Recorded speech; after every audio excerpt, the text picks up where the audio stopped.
Once upon a time, there was a boy named Leo. He loved exploring the forest near his village. One bright afternoon, he ventured deeper into the woods than usual, curious about the secret paths and hidden spots. The trees were tall, their leaves whispering with the wind, and the sunlight filtered through the branches in golden beams. Leo felt free and excited, but he didn't realize how far he'd strayed from the path. After a while, he noticed the sun dipping lower in the sky. He turned back, expecting to see the familiar trail home, but the woods looked different now. The trees seemed to close in around him, and every path he tried only led him deeper into the maze of the forest. A slight panic crept into his chest.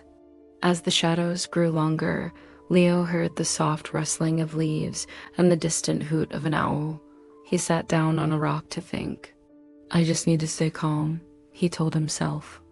The cool evening air brushed his face, and for a moment, he remembered the stories his grandmother told him about how the forest had a way of testing those who ventured too far.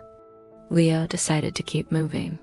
He picked a direction and walked, hoping it would lead him out. The moon started to rise, casting a pale light on the forest floor, but it only made the woods feel more mysterious. Leo stumbled over roots and rocks, but he didn't stop. He called out for help, but his voice was swallowed by the vast silence.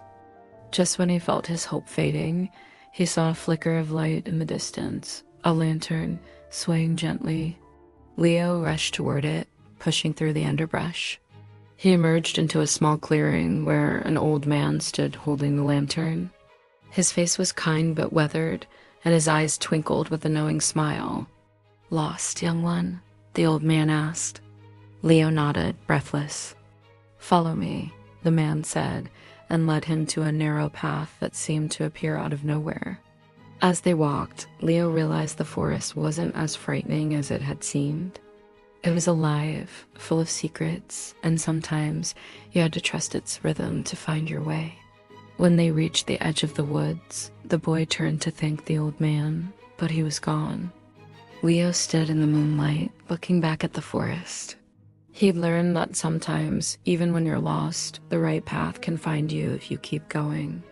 With a deep breath, he headed home, grateful for the adventure and for the mystery of the woods.